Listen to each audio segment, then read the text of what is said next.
Thank you for all being here tonight. Just like last week, this is the second week in a 6-week series of programming. I know most of you in the room. I'd like to know all of you in the room. But for those of you who don't know me, I'm Kevin Cooper. I'm with the Greater Sarasota Chamber of Commerce, and we are really happy to be hosting this program, Grid Unlocked, here, the 6-week series program. And just for those of you that were here last week, I'm going to give the benefit of the people that are new in the room to give them a brief background of why we're here. So I'm sorry if you're hearing this for a second time, but it's a truncated version, so don't worry. As we looked to the community at the Chamber and we looked at what our priorities were, we just did an exercise that was pretty simple and said, hey, what are the 5 or 6 things that people simply cannot stop talking about? What are the things that when you go out to a restaurant or you're getting your coffee in the morning or you get home and you're talking to your family, what are the things that are just is ever present and hanging above this community? And amongst the 5 or 6 things that we pulled out, traffic and transportation was one of them. And when we looked across those 5 or 6 things and said, well, you know, we can do a lot of different things in a lot of different spaces, but what can we do in one of these things to really help drive a community conversation that elevates the awareness and understanding of what that means for us and then what the opportunities that exist are. And from that came this programming series, an effort to really elevate the conversation in this community around transportation and mobility and what's happening. And then hopefully from that, build some really actionable concepts of what we might be able to do here as a community to help roll back this concern we have. And I mentioned it last week, and it's interesting. One of the reasons this is particularly of interest to me is when you look back over time, we have been griping about traffic in Sarasota for at least the last 50 years. This is not a new thing. In the 1970s, people sat here and said, can you believe the traffic? And here we are, almost 2020, people going, can you believe the traffic? And so part of it is a reality of being a very desirable place to be and live. No store ever complained about being too busy. You talk to the Side and Sticker family, it's never a problem that the Francis is too busy or Louis Modern is too busy. You want to be busy. You want to have activity, but what can we do to mitigate some of that? And this is what led us to this. And we're really blessed to have some fantastic partners that saw value in this and understand what we're trying to do here. This program is in partnership with Gulf Coast Community Foundation, who together with their donors transform this region through bold and proactive philanthropy. And on a semi-regular basis, they do a community scan to look at the issues in this community where they can focus their efforts. And they just released a new one, and I encourage you to read it. It's very interesting and very compelling. And transportation and mobility is one of the things that they saw that we had in common that we were focusing on, and we're lucky to have them as a partner. Also, SRQ Media is a media partner in this event. They too are very hyper-local in what they're trying to do here.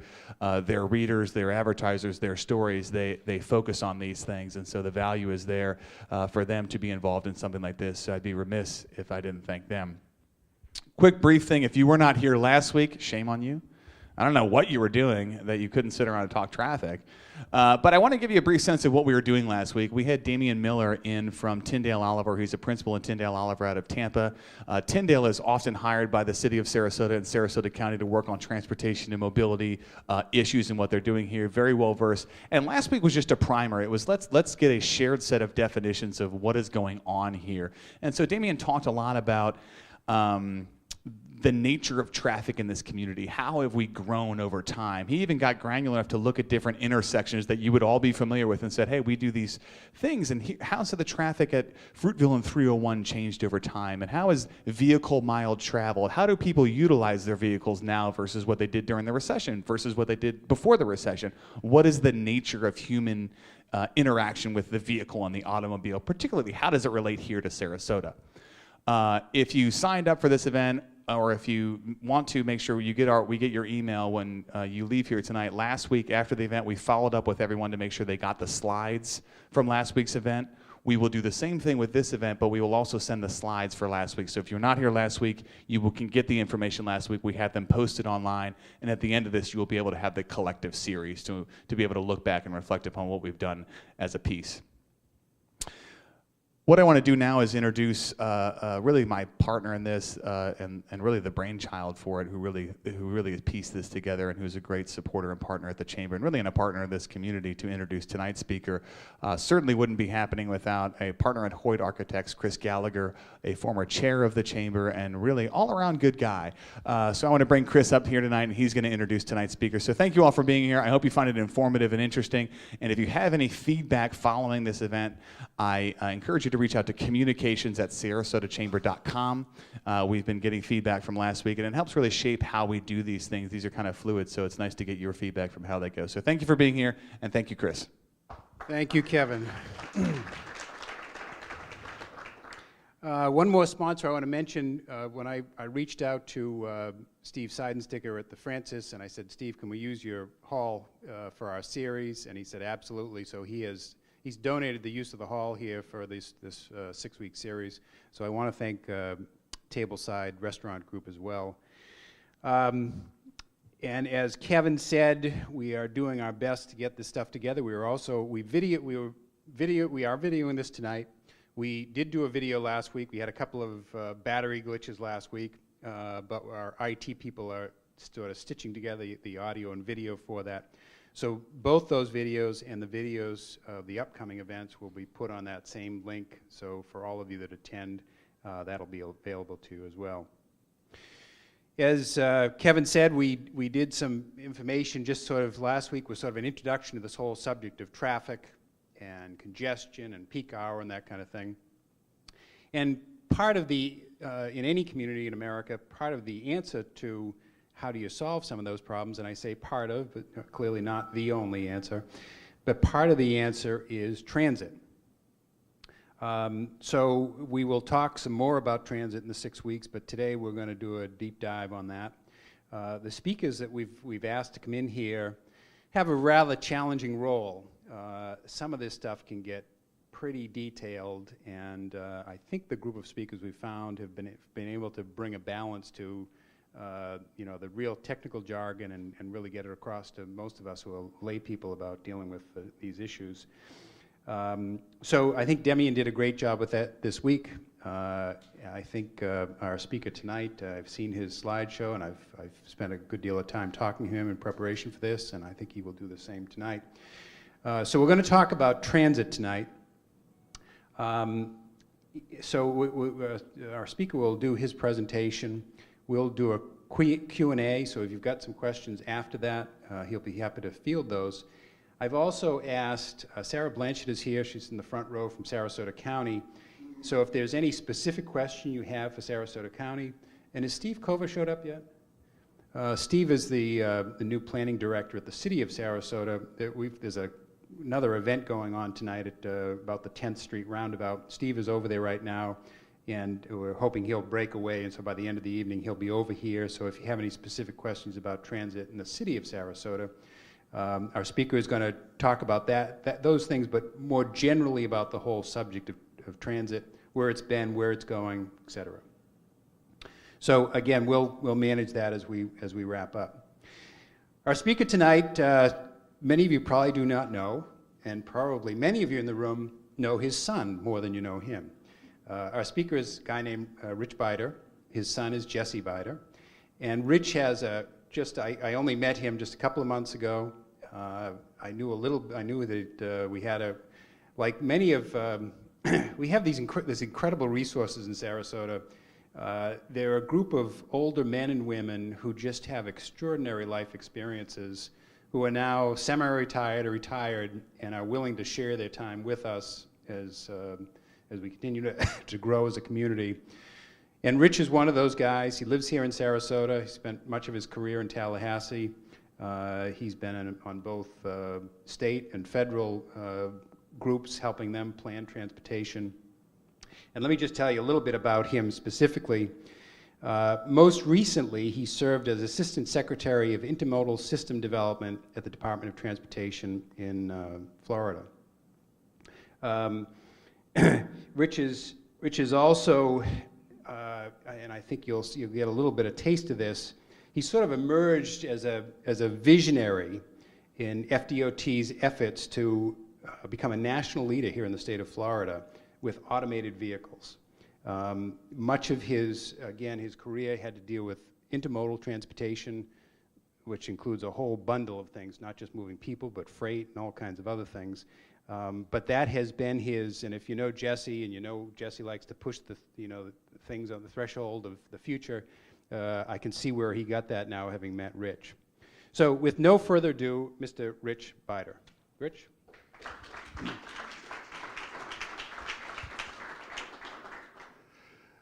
Okay, thank you, Chris, and also Kevin, especially in the Chamber of Commerce and all the sponsors for putting on this series. I think it's just an absolute great way for interested community members to really learn about transportation, and again, not with the intent of walking away that Walmart's going to call you up as a VP of logistics or something, but rather just getting a basic knowledge just how the different forms of transportation interact, or what we're going to talk a little bit about tonight, how sometimes they don't interact, and that could be a problem.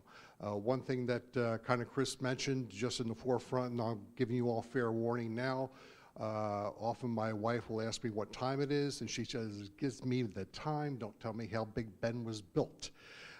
So I often sometimes get into a little too much detail, but I'm trying to keep it on the a more upper level. So what we're going to be talking about tonight, the issues I'm going to cover is, what is the purpose of a transportation system? And if you ever want to do a parlor game, or with some of your party guests or so forth, you're having a cocktail, give everyone a piece of paper and a pen and say, take about 2 or 3 minutes and write down what you think a transit system is. And we're going to get into that on the next slide. So we're going to look at that. Then we're going to look at some major trends, both what's happened recently and maybe take a little glimpse into the future at some of the trends that will be impacting in transit and, in fact, all of transportation. Then I'm going to really hit on the importance of data collection and analysis.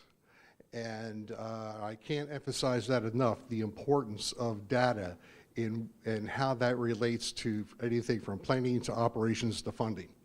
And we're going to talk about transit planning, also transit funding, and then we'll do a wrap-up. So what is the purpose of a transportation or of a transit system? People often have absolutely different views. Some will say, well, it's to reduce congestion. Others provide commuter service or provide transportation for whatever reason for those that either don't want to drive or can't drive. Provide good paying jobs. So it's good paying jobs, transit, what's that? Try to take away a transit job, and you'll hear about what it is about good paid transit jobs. Okay, so these are issues that come up that people have totally different perspectives on. Point-to-point service. Point-to-point service. I can go from Longboat Key to the transit center at University Town Center. Okay, but origin to destination. How can I get from my house to Dillard's at the University Town Center? Okay, so there's a difference when we talk about, especially origin and destinations, is that many people, and here's where transit really butts up against some real issues, is that, okay, I can take transit, but how do I get to the transit stop? How do I get from the transit stop to my work? All right, so those are some real issues we're going to be looking at. And then we have, oftentimes people will look at transit systems, public transportations, as they should be the integrator of all local and regional transportation systems or people mobility. And we'll talk a little bit about how that may or may not be applicable, dependent upon the type of transit systems that we have. And also we'll have people that look towards transit being a mobility service that, regardless of cost, should be available to everyone. And yet they'll go out and hire a CEO or a CFO for a transit system and say, try to keep it within the budget. Okay, so where's the balancing act between providing that type of generalized service and then at the same time being fiscally responsible? So Bottom line is, without a clear and unified vision, is that they wonder why so many transit systems, and not just here, but literally around the country, have such a difficult time and face so many challenges. So now let's look at some major trends over the past 5 to 10 years. First is the demographic changes. Excuse me a second. In demographic changes, you get people like B, who are at the bottom edge of the baby boomers, and then you get the millennials that come in, and now we look at the Gen X's and so forth, and what they are doing and how they use information, how they use different technologies that are coming out are totally different to each generation. Many more are moving back into urban areas and not wanting to go into the suburbs, as when I'm starting my career, the thing was, or sometime after the 50s, was that, you get out of the inner cities, you go into the suburbs, you get the house, 2-car garage, and with the 2 cars, 3 cars, and then, so that is fundamentally changing. Wi-Fi, GPS, sensors, smartphones, new technologies, and anywhere, everywhere connectivity. How many people, 5 years ago knew what a hotspot is? Today is like, where's the Wi-Fi hotspot? Okay, what's the password to get in? Every restaurant you go to, what's the Wi-Fi? So again, that's rapidly changing. Car driving, ownership, preference changes. Again, getting back to the baby boomers and so forth, and I think John, who I talked to earlier this evening, was that, first thing you wanted to do when I turned 17, I'm banging at my parents' door at 7 o'clock in the morning, said, let's get to the motor vehicle department. I want to get my driver's license. You look at some of the generation that is coming today, what do I need a driver's license for? Okay, what do I need a car for? I just call Uber. Or I do that, it's a totally different demographic. So we have different types of major shift. We have, actually Ford now has come out with fractal ownership, where you'll get several people that will own the same car. Okay, and it's a sharing.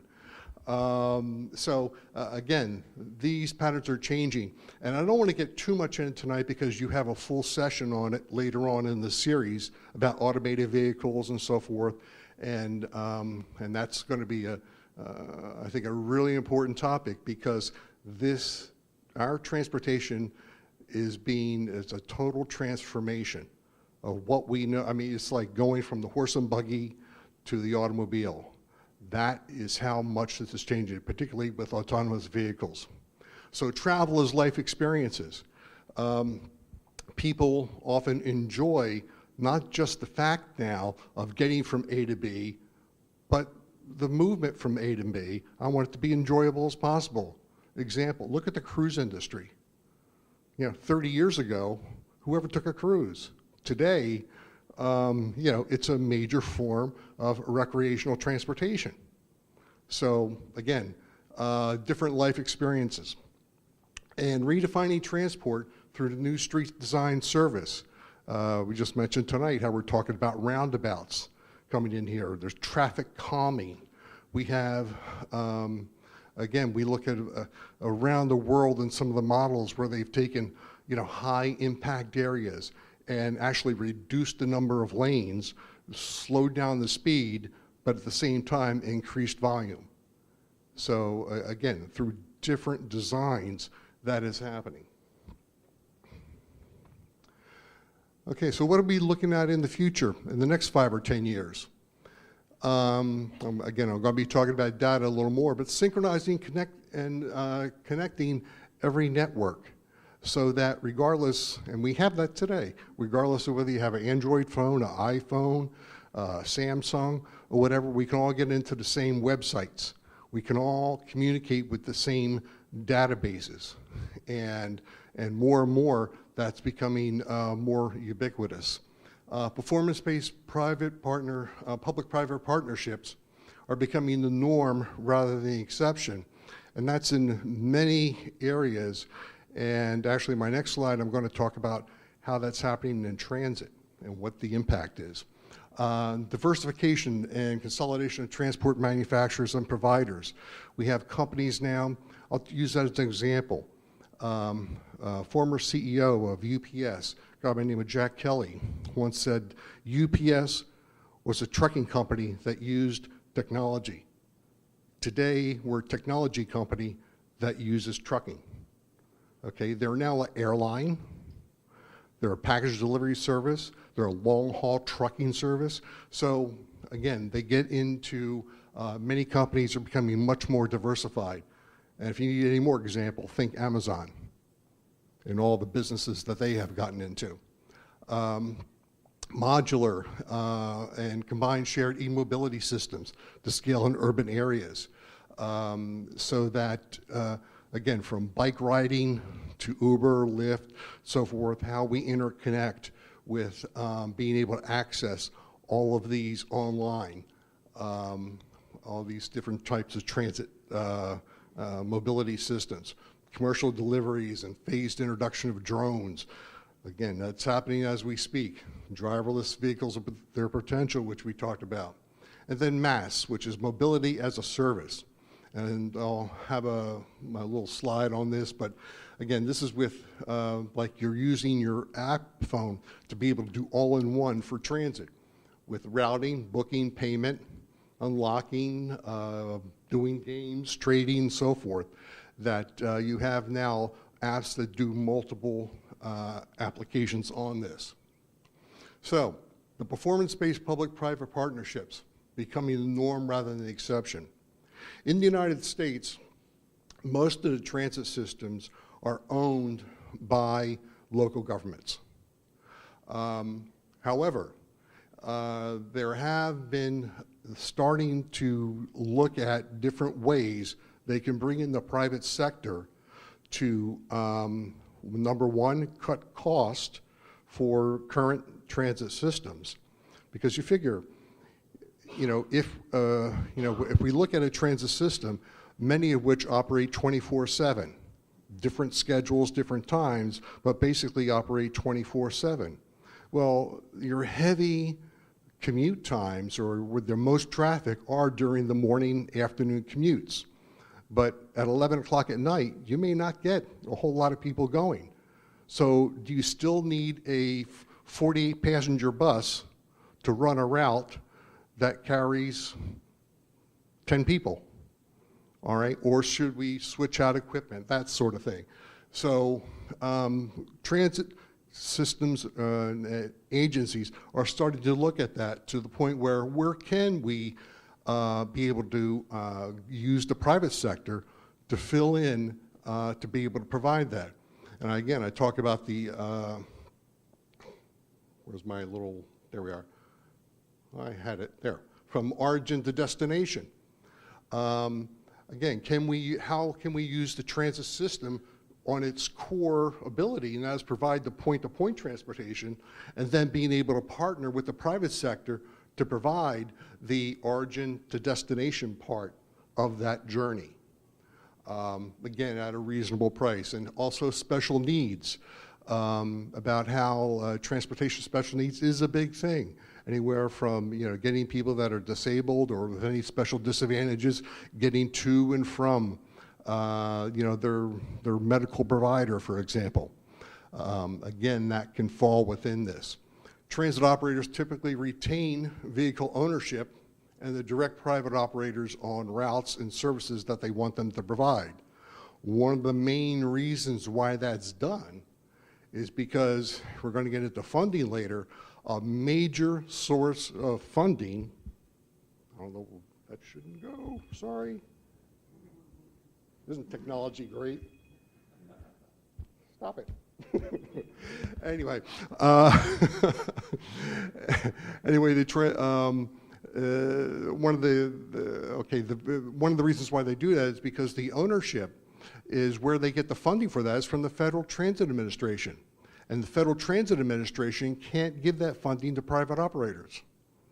So the public operator gets the money to buy the vehicles, to buy the buses, in other words, the capital, be able to do that, then in essence lease it out to the private sector under their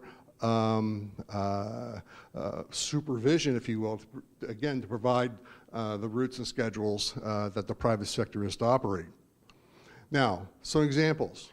U.S. transit agencies that have actually contracted out their entire operations include Phoenix, Las Vegas, and Honolulu. And again, they have the transportation agency doesn't go out of existence. The transit agency is there, but they play more of an oversight role than a day-to-day operational role. And for example, in where they only contract out portion of their routes, includes Denver, Orange County, and Los Angeles. Again, where it makes sense. So there's this trend that's starting. How far this will go, I don't know. And people say, well, this has never been done before. And my response is, oh yeah, it actually has. Back in the turn of the 19th century, you look at major cities around the country, many of their transportation systems were trolleys, either drawn by a horse or, in like New York City, you did have overhead L-ways in Chicago. Again, some electric that was being brought in for trolleys and so forth. But what happened was the invention of the motor vehicle came along, and with that came, the bus. And General Motors, for example, came in and convinced a lot of cities to, get rid of their trolley systems, go with the bus. They could get rid of the catenaries and so forth. But what happened? The private sector then came in, and they. Did you ever hear of a vehicle called the jitney? Okay, some of the people with this color hair in the room, I see nodding their heads. Okay, these are in essence the first vans. And what they did, where you had a bus, like in New York City, for example, that would go on a set route, they'd hit every stop going the way. Well, the jitney would be like today's Uber.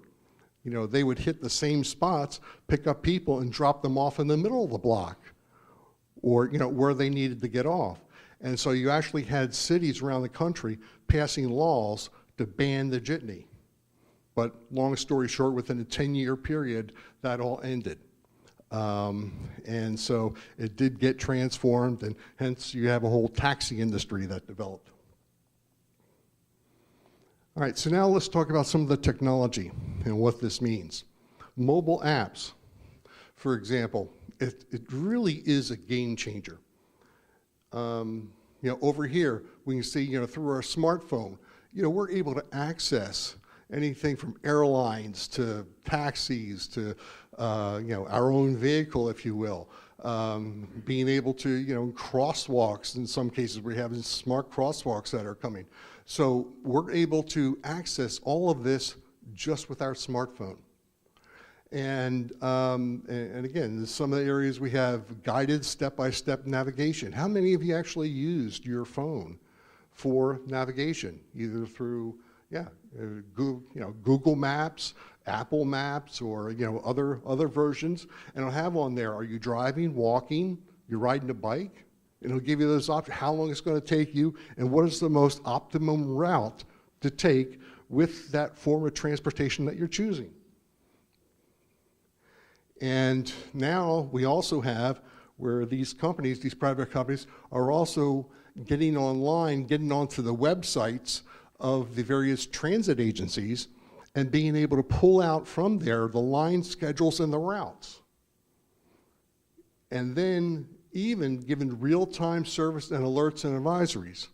Now, they're only able to do that if the transit agency, in turn, is able to share that information on a what they call like a database or warehouse that where they can get that feed time information and be able to pull it down. Oftentimes from public agencies, it's a free service that these private sector services can get.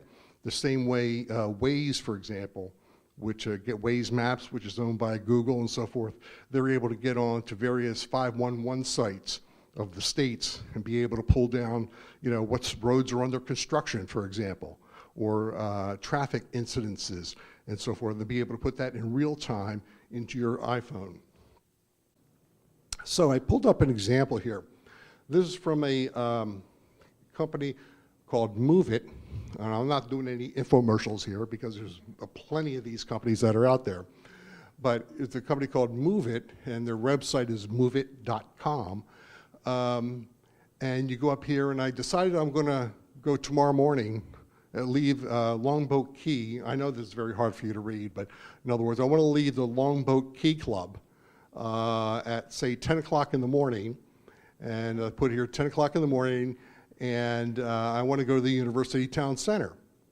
So it comes back and gives me some estimated times, 97 minutes for these two routes and 105 minutes for these two routes, and tells me, you know, what I'm going to have to do, and it shows, potential routes that I can take to go there.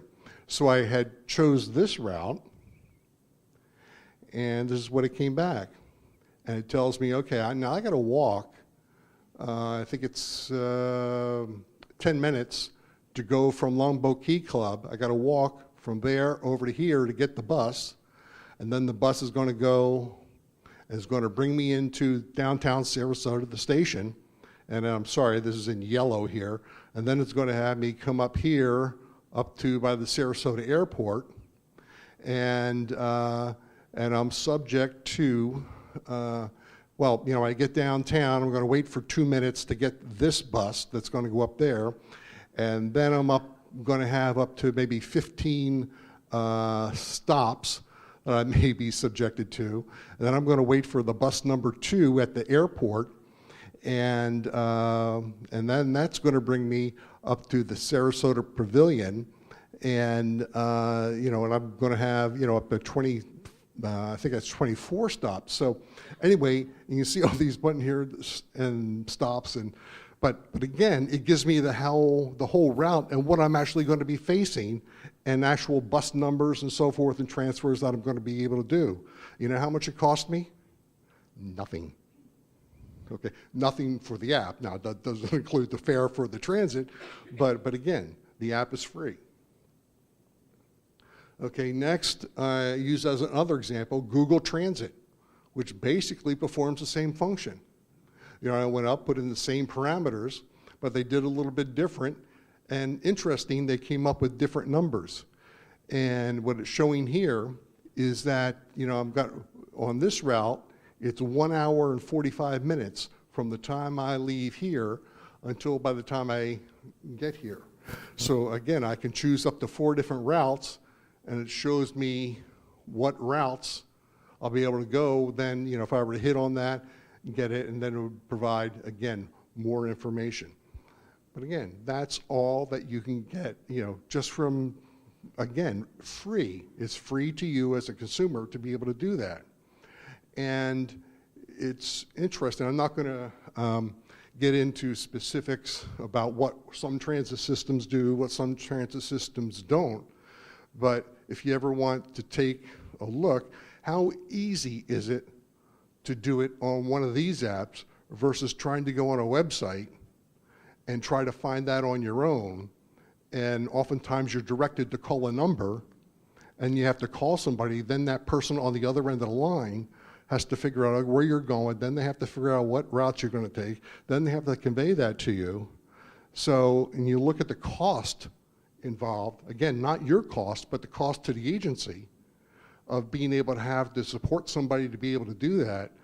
So again, you can start to see why transit systems either are transforming, and if they're not, why they need to transform in order to keep up with what is happening on this. Okay, I'm gonna move a little more quickly here. Here's data collection analysis. New and exponentially growing transit data sources and databases. Data sharing, really helps planners as well as the engineers. Access to more information enables users to make more informed choices. And again, we need to have common sets of data. In other words, one database it needs to be integrated with another database, so we're not talking apples and oranges, so that when we start to converge data, it will actually be the right data that we're bringing together. And I use as a key takeaway is that, and this is really, really important, data enables information. Data in itself is not information. Okay, you could, hey, I just heard, the number 18 bus today had 1,200 riders. What does that tell you? It tells you 18 bus today had 1,200 riders. Nothing more, nothing less. But if we combine that with other data, will start giving us some information. That, well, wait a minute, last week at the same time, we only had 950 riders. Why is that different? So that starts to give us information, and with information, we then can get some knowledge about what we need to do, about, oh, this is how the system is working or not working and what we need to do. And eventually, and ultimately, hopefully, having that knowledge will enable wisdom that we can make the right decisions with the data. Okay, this is, again, some examples, and I'm not going to go through all this. This will be on the website, you can get it. But these are the state of Florida, along with the Federal Transit Administration, provides these different types of databases to transit systems to be able to tap into, to be able to get that data for their planning purposes. So we get into the planning, and again, many questions. Who's the customer? Level of integration that's needed. How will future technologies impact transit operations? How will funding impact transportation planning? And that's a big one because data collection and analysis is the lifeblood of planning. And also local, state, and federal require short, long-term planning requirements. But a key consideration here, and I can't emphasize this enough, we'll get into the funding. Does transit planning drive funding, or does funding drive transit planning? So if I know I can get millions of dollars from the feds for buying capital equipment, does that become my goal? Okay, so again, think about that. And this is just an example of integrated planning about from, we have, smart intersections to, transit systems, to transit stops, to, again, interstate systems. So how do we all, and the goal of what we're all trying to do is integrate all of this to provide a full, seamless system. Transportation funding comes from 4 basic sources: fare revenues, local funding, state funding, federal funding. And this is every transit agency has to submit a profile to the FTA. In SCAT, in 2014, I took a partial cutout of what they did just to give you an idea of the fare revenues and so forth. So local funds, in this case, for operating, that's a big thing, operating funding sources was a little over 78%. State funds were $2.5 million. Federal assistance was fairly low, just a little over $200,000. But look here, capital funding sources, federal assistance, over 71.5% comes from the federal dollars. Okay, so if we start taking away public money going into transit systems, that can have an immediate impact on transit budgets. Florida Transportation basically, in their transit office, provides grants, administration, transit operations, transit planning, and really it's considered the prime intermediary between the Federal Transit Administration and the Florida transit agencies. The Florida Transportation, the FTA, goes through the state. The state then transfers that money or awards that money to the individual transit systems. FTA provides literally billions of dollars in transit subsidies, mainly for capital, not operations, and also sees safety measures and next generation technology research. Not going to get into these, but I just wanted to give you just a look at all of the different transportation transit funding programs that are out there, both in formula funds and competitive funds. I mean, it is daunting to really go through all that. But if you're in the transit business, you need to do that. Again, it just, the list goes on. And that's just mainly transit funding. You bring in other transportation funding and so forth, the list gets longer and longer. So wrap up, public transit operators deal with an array of policies, objectives from different government and regulatory agencies.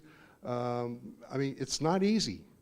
Being a transit administrator is not an easy job.